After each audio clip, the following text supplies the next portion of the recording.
Дуслар, мин бу чыгарылышта сезне аюлар белән таныштырырга булдым. Һәм алар турында тагын да яхшырак белү өчен Зәкәрия исемле аю белән сөйләшербез.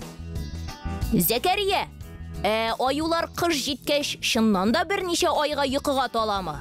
Күпләр шулай уйласа да, кыш көне без өнебездә ныклап йокламыйбыз. Бары селкенмичә бер халәттә озак вакыт ятып торабыз.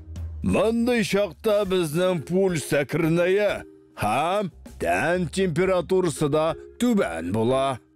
Син көрән төстә, Зәкәрия. Тагын башка төстәге, башка төр аюлар бармы?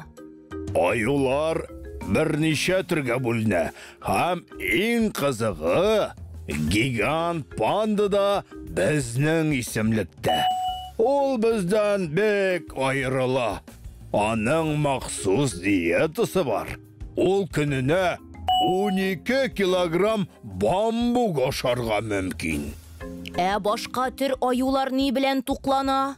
Без үсемлекләр, җиләк-җимешләр, бөҗәкләр, балык һәм итне дә бик яратып ашыйбыз. Зәкәрия, аюларда тагын нинди сәләтләр бар?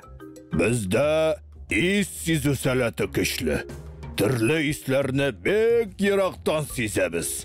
Минем туганнарым, ак аюлар хәтта берничә метр кар һәм боз астында булган түләннең сулышын да тыяла. Шуңа өстәп, безнең хәтеребез дә яхшы. Азык тапкан урынны күп еллар истә тотабыз. Кайчакта ерак араларга да чыгып китәбез. Гәүдәбез авыр булса да, без бик җитез, тиз йөгерәбез. Шәп! Мин дә шулай тиз йөгерергә телим. Шулаймы? Тырышсаң, син дә булдырырсың. Алим, мин әле сиңа кара аюлар турында да әйтмәдем бит. Күз алдыңа китерәсеңме? Алар үзләренең көчле тәпиләрен һәм бөгелгән тырнакларын кулланып, агачларга җиңел менә ала. Менә кызык!